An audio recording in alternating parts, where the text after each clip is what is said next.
In the underbelly of New York, power was not measured in money alone. It was measured in silence. In the way rooms emptied when a name was spoken. In the way a man stopped breathing when a plate was set in front of them. And for Thomas DeLuca, heir to one of the most feared Mafia dynasties in the city, food had become the most dangerous thing in the world. They called him many things. The Prince. The Successor. The Ghost. But the one name whispered behind closed doors was the one that mattered most. The man who no longer ate. For 83 days, Thomas had rejected every meal placed before him. Michelin chefs. Private culinary artists. Even trusted family cooks. Every dish ended the same way. A single bite. A pause. Then rejection. Sometimes quiet. Sometimes violent. Once, a chef disappeared before dessert. Because Thomas didn't just taste food. He tasted intent. And ever since his mother died, collapsing mid-dinner from a poisoned plate meant for his father, his mind had rewritten reality. Every flavor carried suspicion. Every spice concealed death. Every bite felt like betrayal. So he stopped eating. And slowly, he began to disappear. That night, the restaurant had been cleared. No guests. No music. Just polished marble floors, trembling staff, and a table set for one. Thomas sat alone beneath a chandelier that cost more than most homes. He looked expensive. Sharp suit, perfect posture. But up close, he looked like a man fading. His jawline was too sharp. His eyes too hollow. His fingers too still. A predator starving in his own cage. "Serve it," he said quietly. The head chef stepped forward with shaking hands. "This is a saffron." Thomas raised a finger. The man stopped instantly. "I don't want to hear what it is." The words were calm. Controlled. Terrifying. "Just bring it." The dish was placed before him. Steam rose. Golden. Root. Perfect. Anyone else would have called it art. Thomas stared at it like it was a loaded gun. He picked up the fork. Held it. Pause. The room held its breath. Then, he brought it close. Stopped. His nose twitched slightly. And just like that, he dropped the fork. It clattered against porcelain like a verdict. "Take it away." The chef froze. I said, "Take it away." The plate was gone within seconds. The chef collapsed into apologies. Thomas didn't look at him. "Check his accounts," Thomas murmured to the man behind him. "If there's anything unusual, break his hands." The chef began sobbing. Thomas stood. He didn't look angry. That was worse. "I'm done." And just like that, the most powerful man in the room walked out still starving. Rain flooded the streets 2 hours later. Traffic stalled. Engines idled. Inside a black armored car, Thomas leaned his head against the glass. His reflection barely looked alive. "Pull over." "Sir, this area isn't secure." "I wasn't asking." The car stopped. The door opened. Rain hit him instantly. "How? Cow? Real?" He stepped out, breathing deeply, as if the storm itself could fill the emptiness inside him. And then, he smelled something. Not perfume. Not smoke. Not the artificial precision of fine dining. Something simpler. Butter. Garlic. A hint of citrus. Warmth. It cut through the rain like memory. Thomas turned. A small diner stood across the street. Flickering sign. Peeling paint. Almost empty. Forgettable. Except that smell. He walked toward it without another word. Inside, the diner was quiet. One tired man asleep in a booth. A flickering overhead light. And behind the counter, a waitress. Cavern. Her hair tied back loosely. Her apron stained. Her eyes tired but alert. She didn't recognize him. That alone made her dangerous.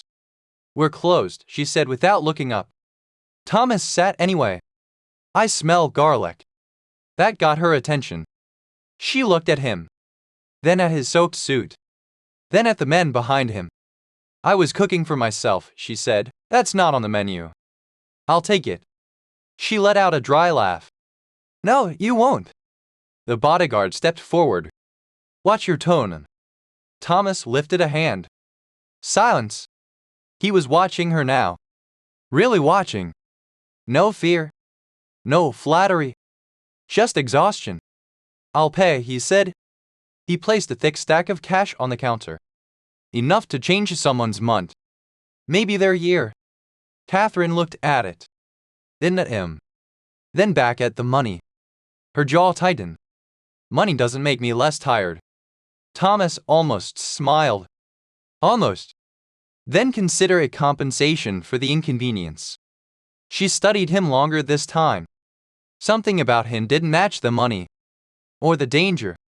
It looked hungry. Not greedy. Not entitled. Hungry. Real hunger. The kind that didn't lie. She sighed. Fine. She grabbed a bowl. Ladled the contents slowly. No theatrics. No plating. Just food. She slid it toward him. Steam rose between them. Thomas stared at it. His pulse picked up. His mind whispered. Poison. Duh. Mistake. But the smell. It didn't feel engineered. It didn't feel deceptive. It felt honest. He picked up the spoon. His hand didn't shake. But time slowed. The entire world narrowed to one moment. One decision. One risk. He took a bite. And everything changed. It wasn't just flavor. It was memory. Warm. Balanced. Alive. The garlic softened by butter. The brightness of lemon cutting through richness. Herbs that didn't overpower, only guided. It didn't taste like something trying to impress him. It tasted like something trying to feed him. And for the first time in nearly 3 months, his body didn't reject it. Thomas didn't speak. He just kept eating. Faster. Then faster. Until the bowl was empty. He looked up. Another. Catherine blinked. That was mine. Make more. I don't have more. Silence. He studied her. You cooked that? Ness? What? She shrugged. Because I needed to eat. That answer. It landed somewhere deeper than expected. No performance.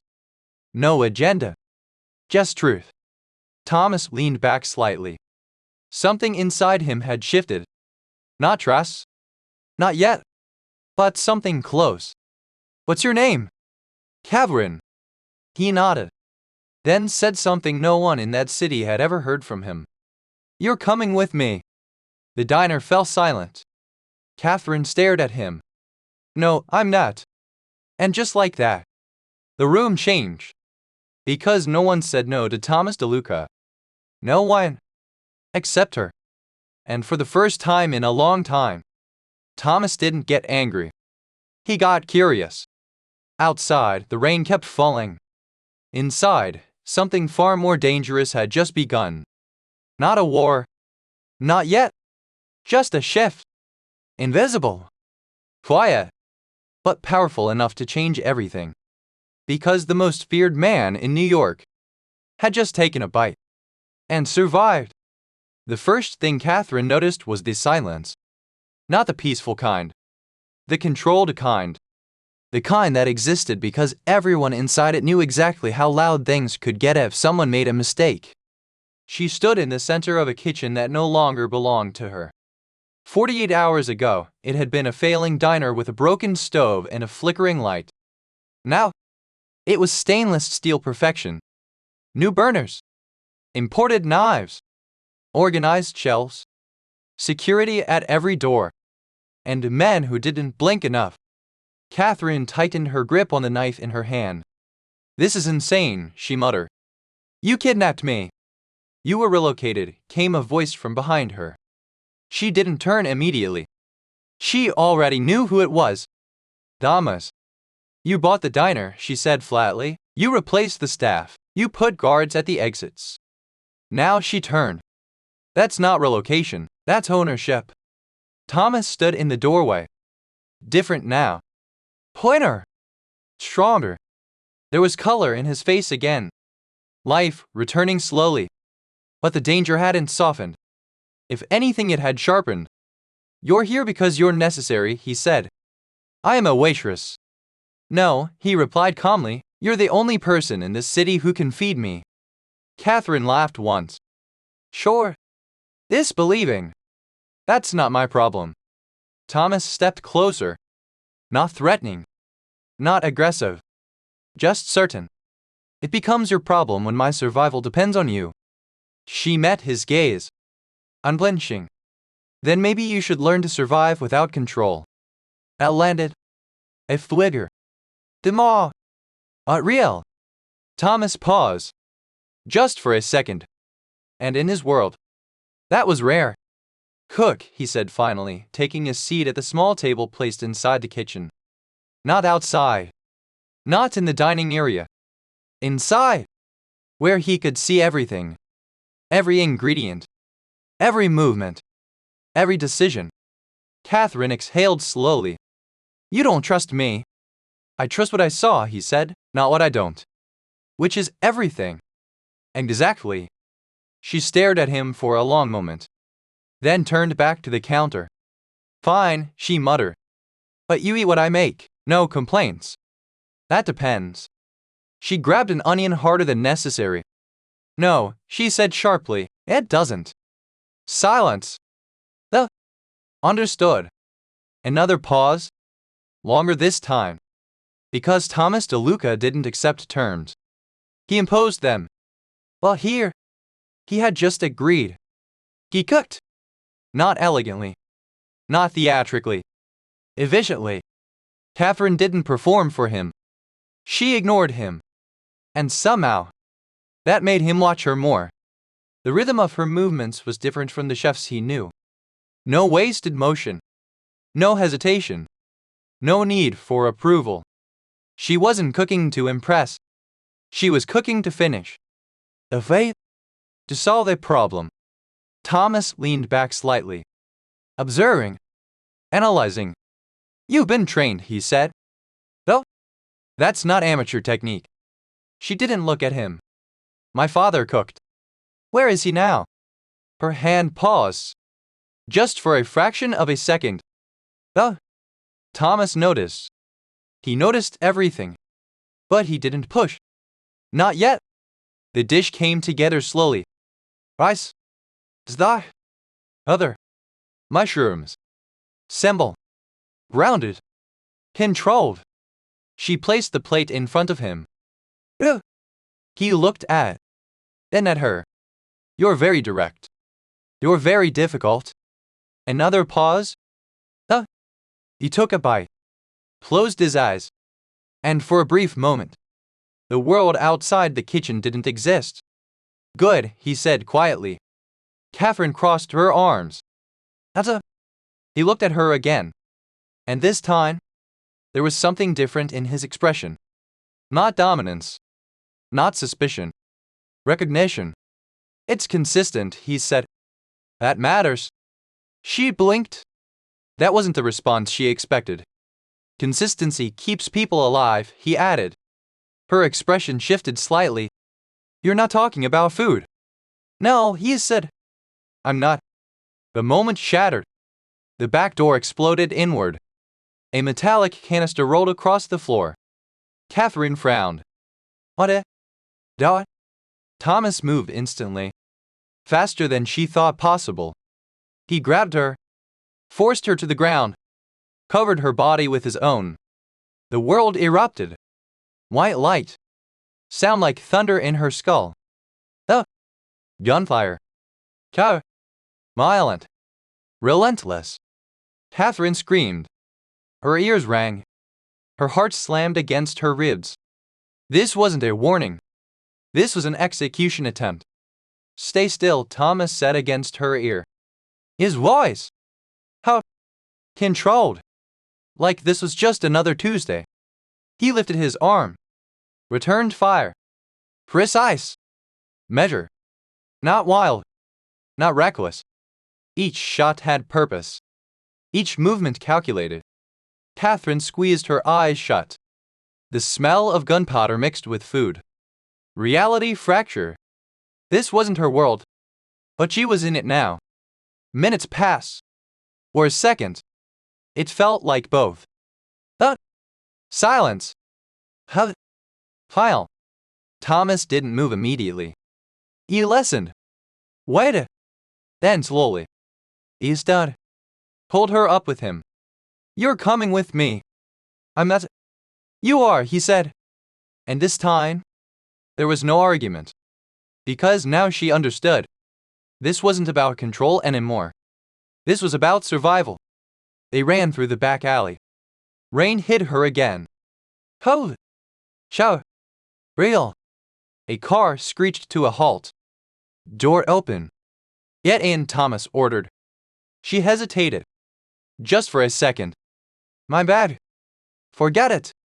He pushed her inside. Climbed in after. Door slammed. The car accelerated instantly. Catherine curled into herself. Chicken. Trying to breathe. Trying to process. What was that? An introduction, Thomas said. To your new reality. She looked at him. Anger cutting through fear. I didn't ask for this. No, he agreed. But you stepped into it. I served you, Sue. You saved my life. Silence. That makes you a target. She laughed. Unstable. I'm a waitress. Your leverage, he corrected. Against me.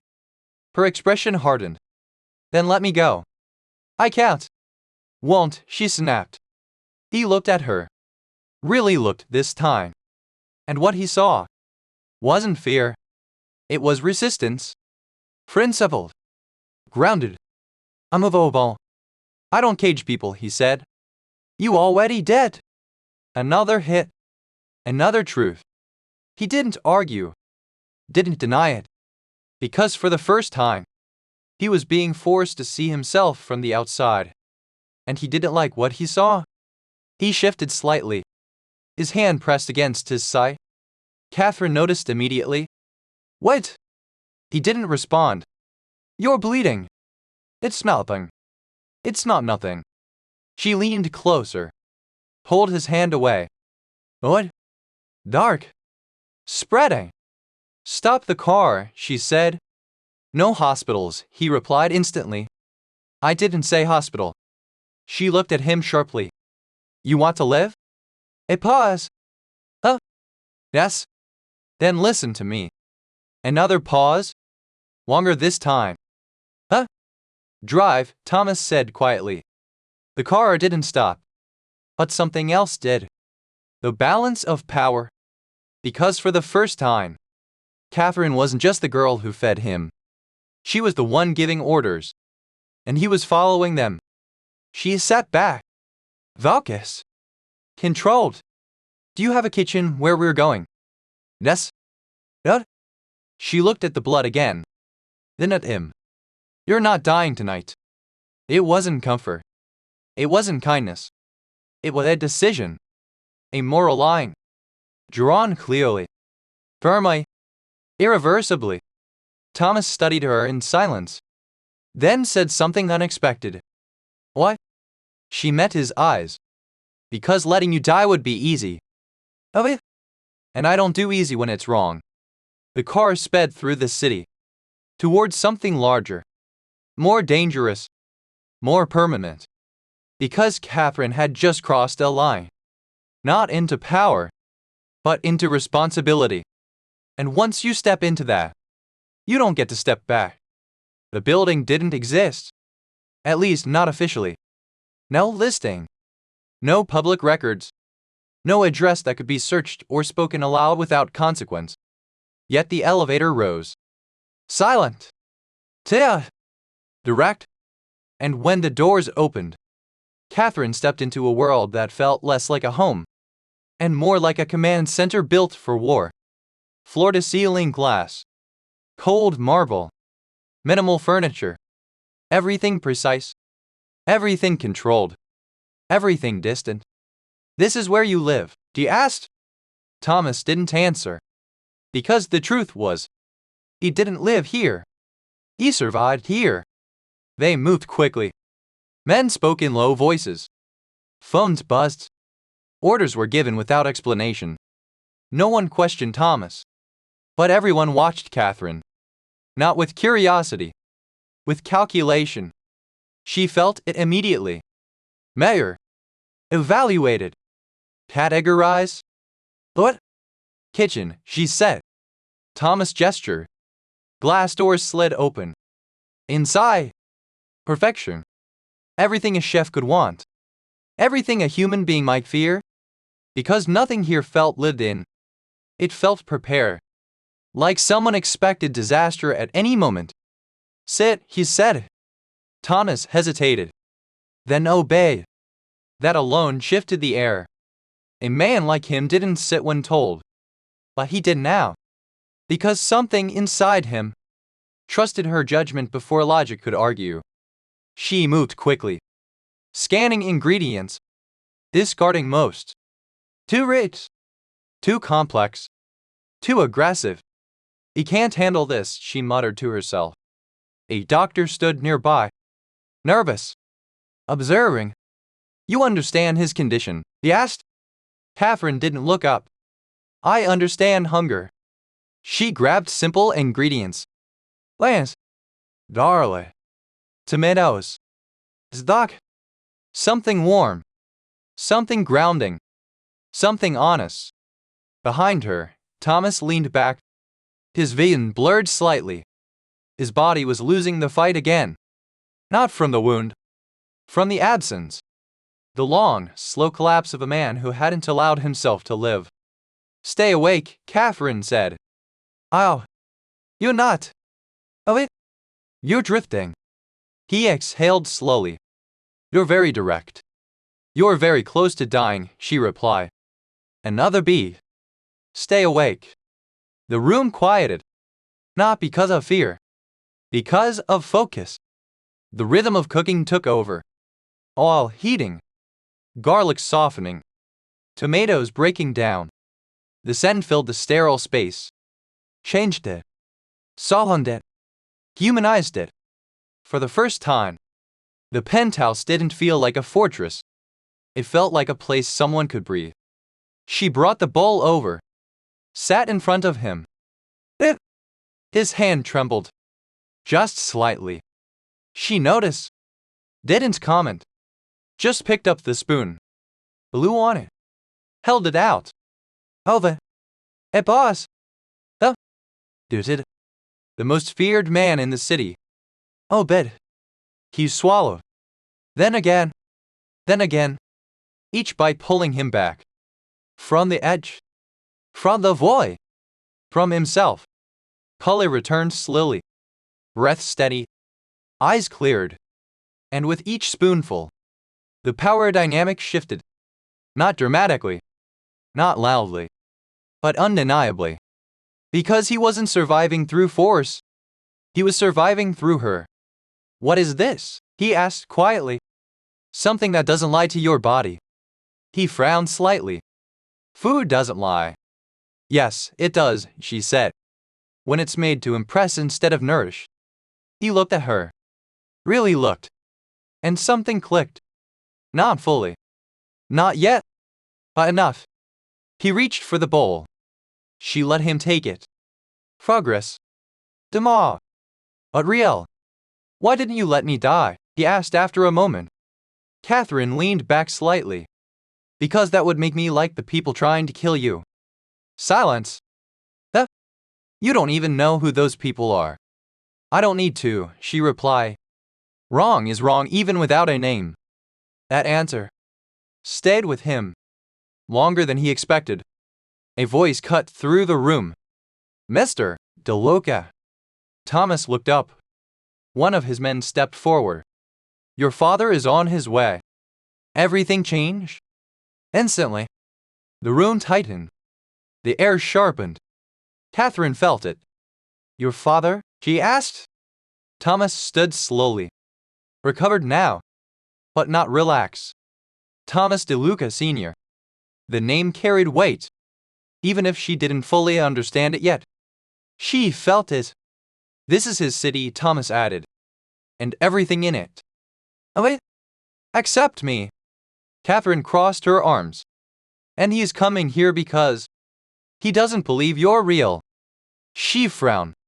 I'm standing right here. He thinks you're a threat. Another pause. And if he decides you are, he didn't finish. He didn't need to. Catherine's jaw tightened. Then he can decide. Thomas looked at her sharply. That's not how this works. That's exactly how it works, she replied. I'm not hiding. That's dangerous. So is living without a spine. Silence. If. Subtle.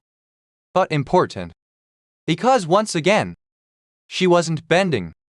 Thomas stepped closer. Lowered his voice. He will test you. But he won't be kind. I didn't ask him to be. He might kill you. Catherine held his gaze. Then he better be right. That made him pause. Longer this time. Because it wasn't defiance. It wasn't recklessness. It was conviction. And conviction was something even power respected. Then we do this properly, he said. What does that mean? It means you don't just cook. Oh, you stand beside me. She frowned. I'm not part of your world. You are now. No, she said firmly. I'm part of my own. Another pause. Then define it, he said. That was new. He wasn't commanding. He was asking.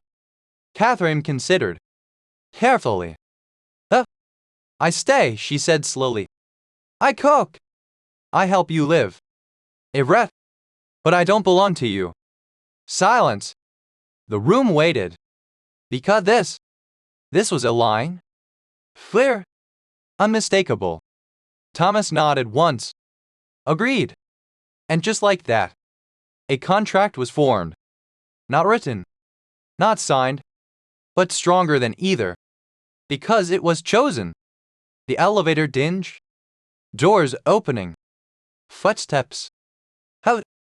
Mayor. Authority entering before the man even appeared. Catherine straightened. Not out of fear. Out of readiness. Thomas adjusted his cuffs. Not out of vanity. Out of preparation. The doors opened fully. And the man who stepped inside didn't look like power. He looked like certainty. Older. Sharper. Unshaken. Eyes that had already judged everything in the room. And found most of it lacking. Thomas DeLuca Sr. had arrived.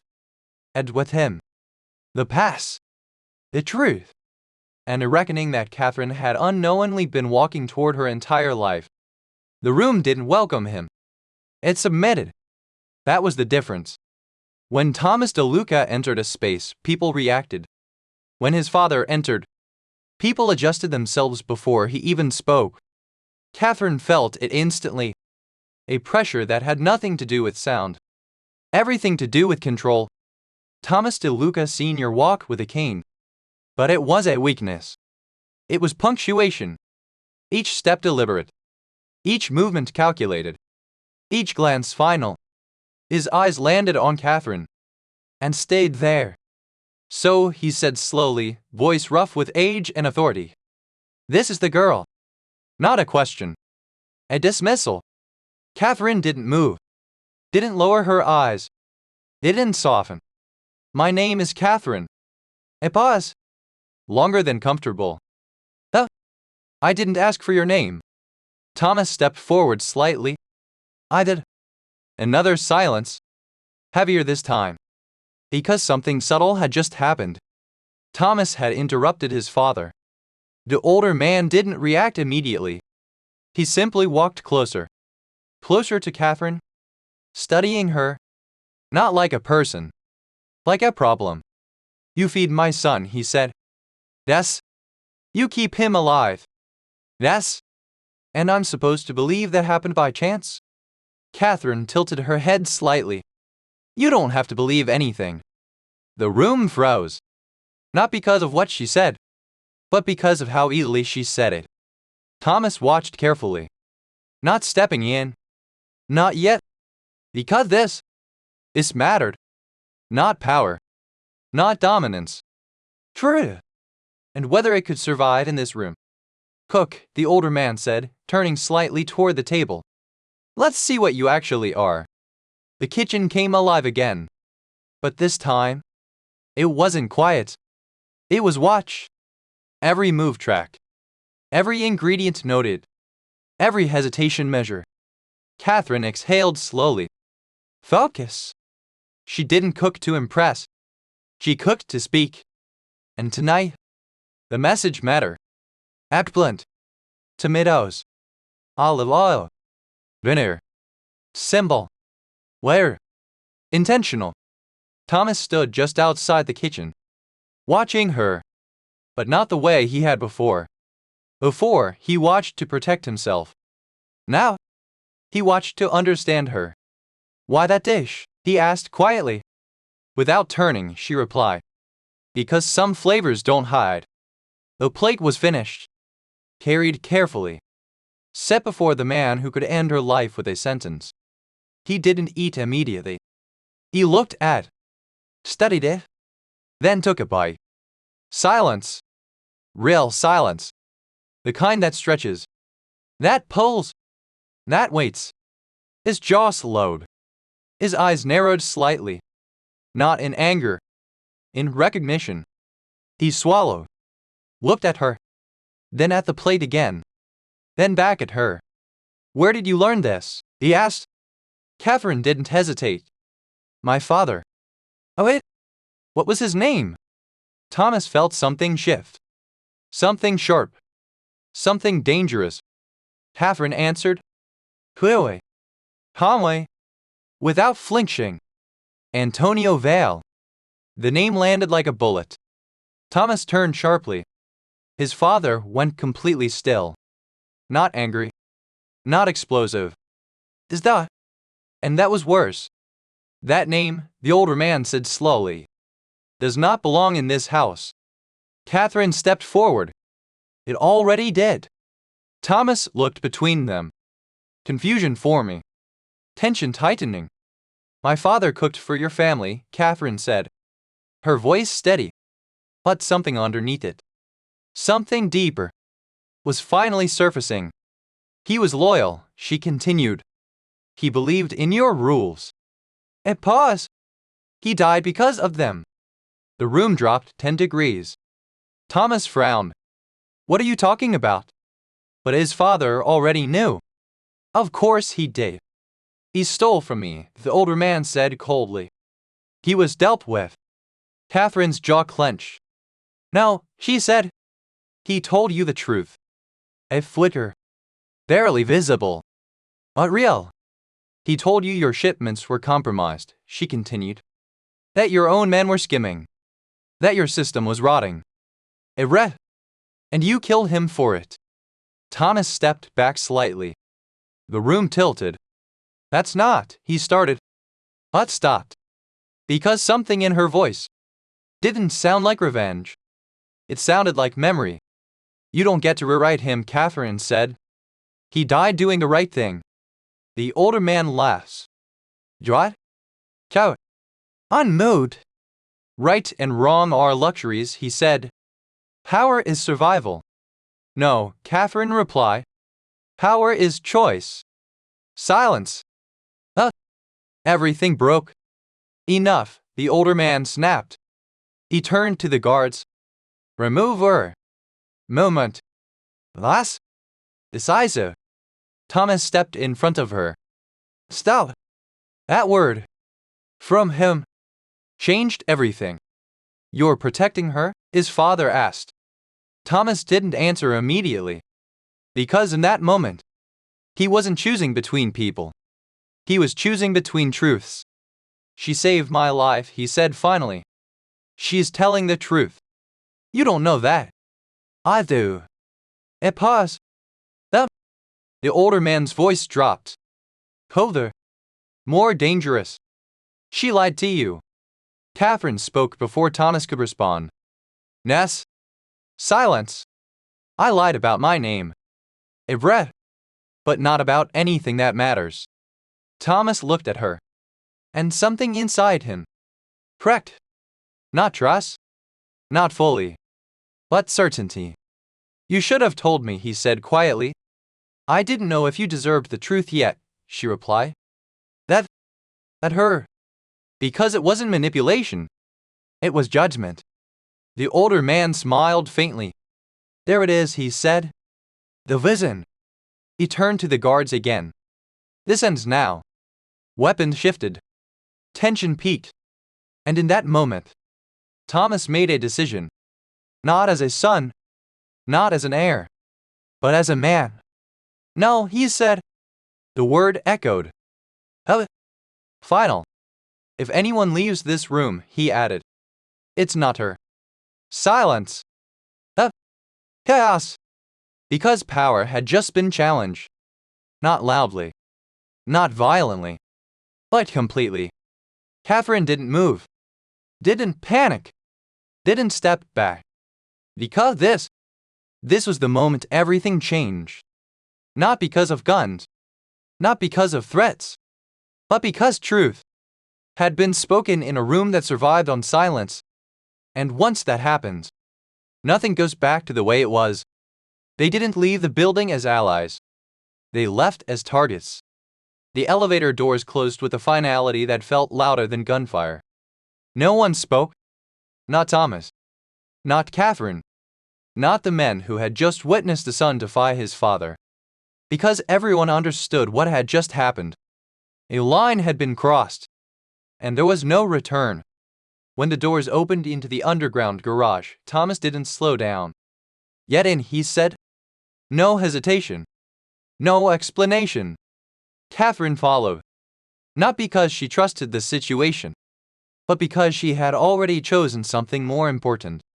She had chosen not to step back. The car sped out into the night. New York blurred around them. Lights, rare, noise. But inside, stillness. Unresolved. You should have told me. Thomas didn't look at her when he said it. His voice wasn't angry. That would have been easier. It was controlled. Measured. And underneath, something far more dangerous. Disappointment.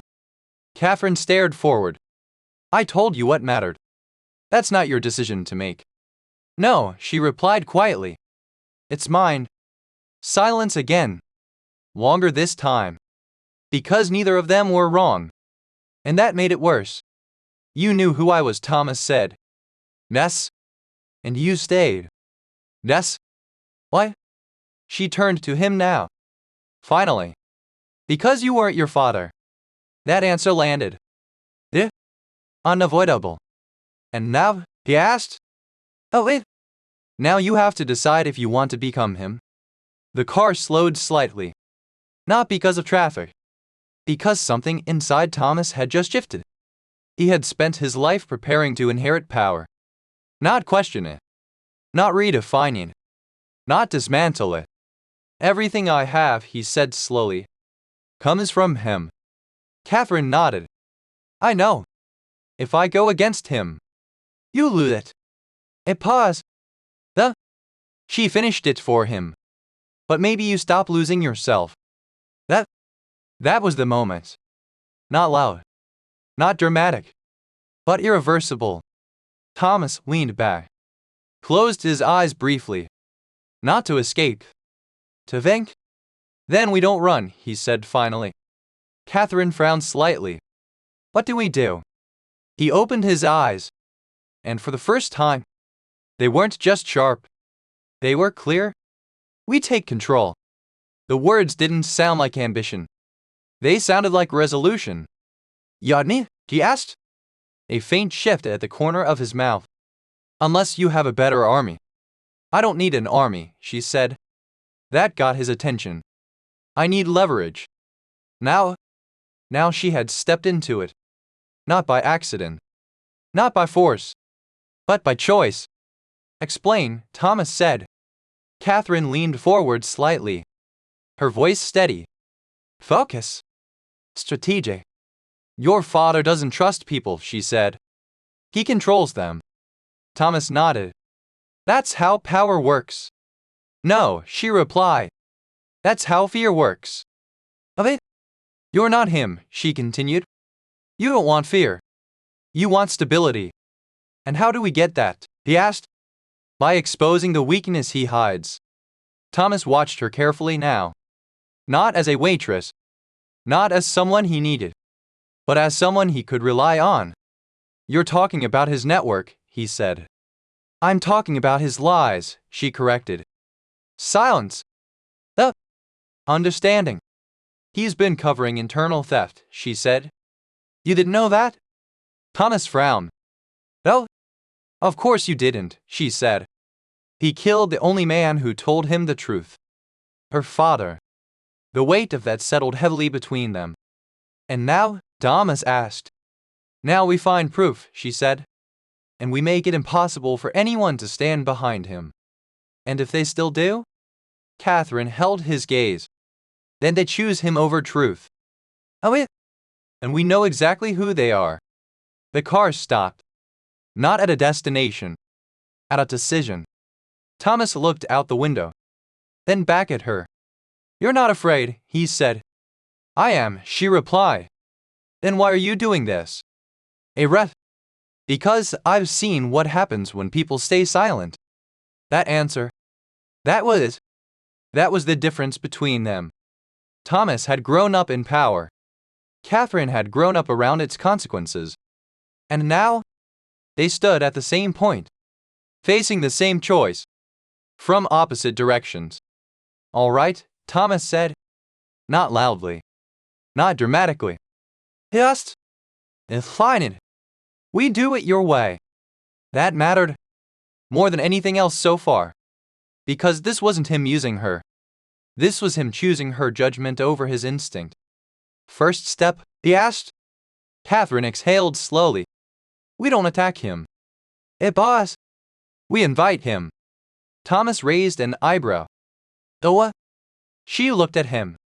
And for the first time, there was something almost dangerous in her calm. Dinner. The location was chosen carefully. Neutral. Visible.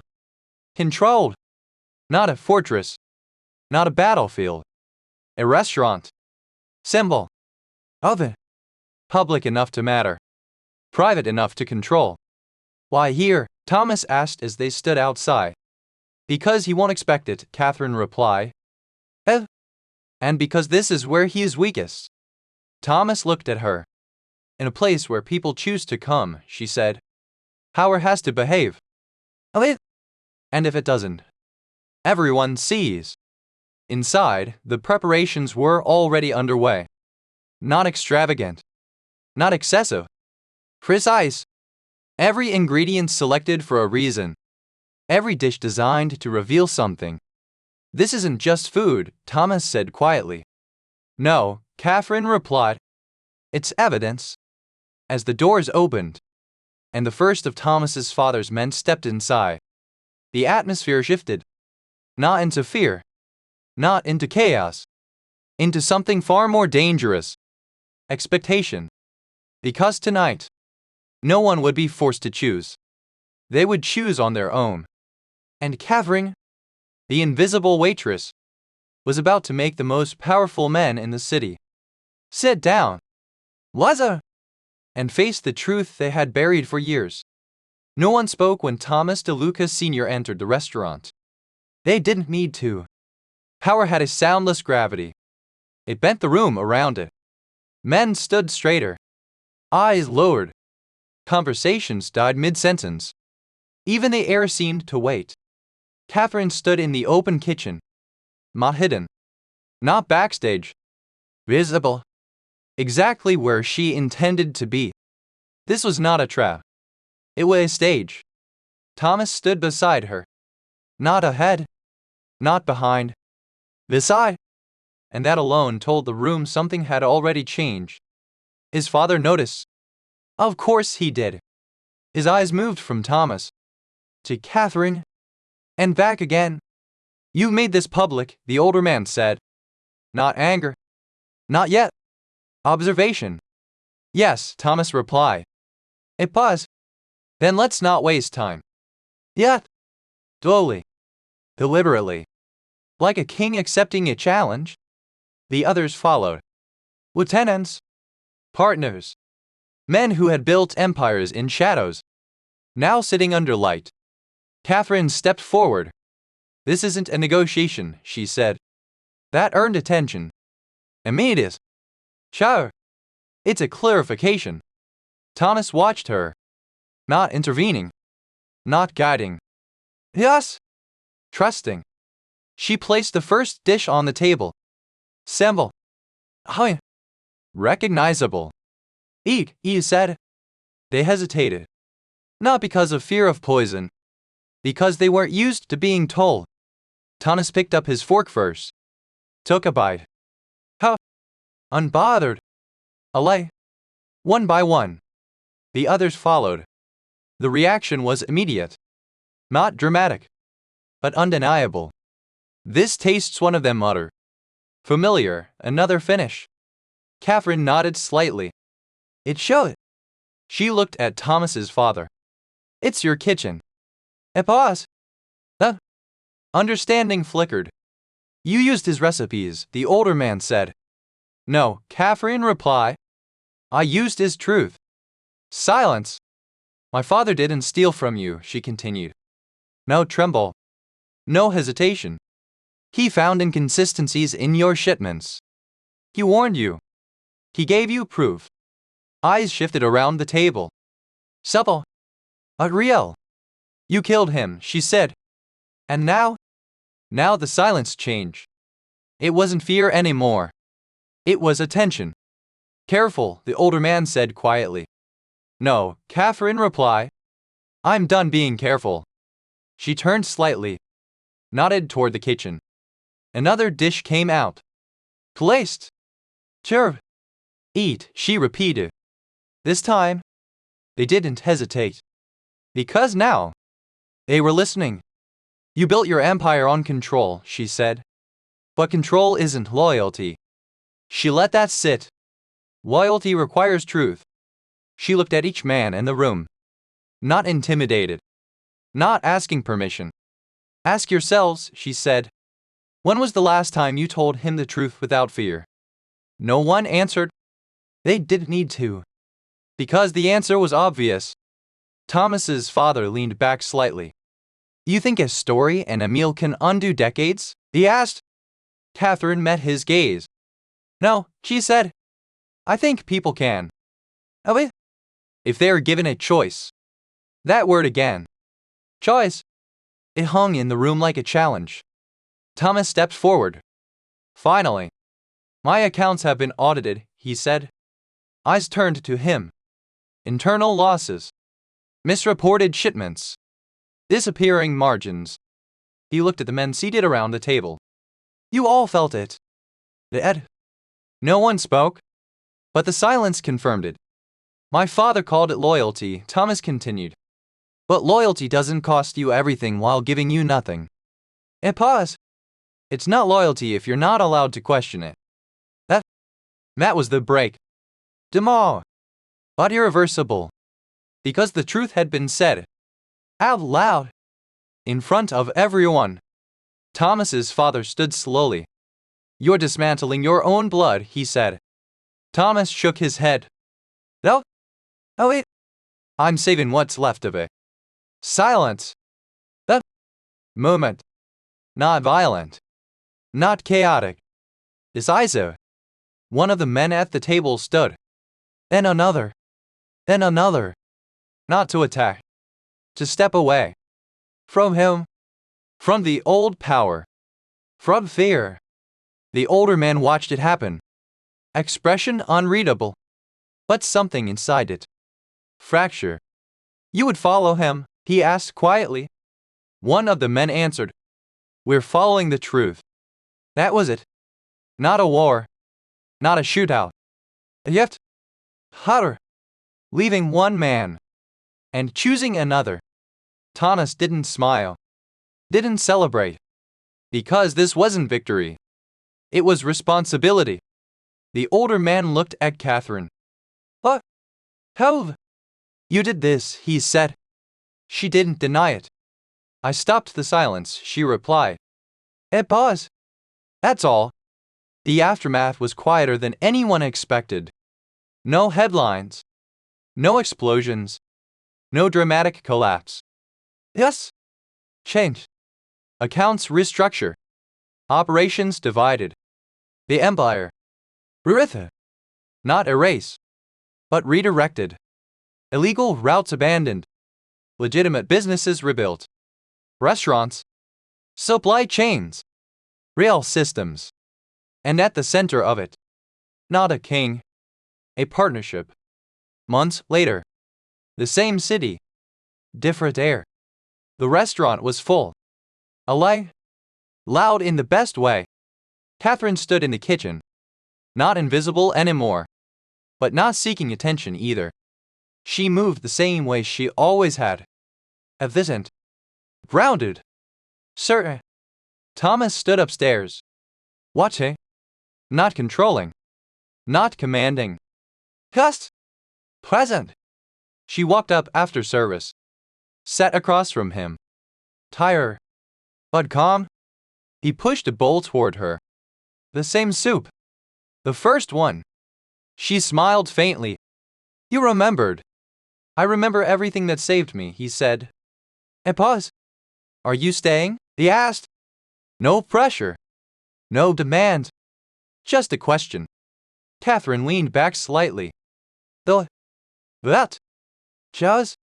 Yes, he said. Not because she had to. Not because she was bound.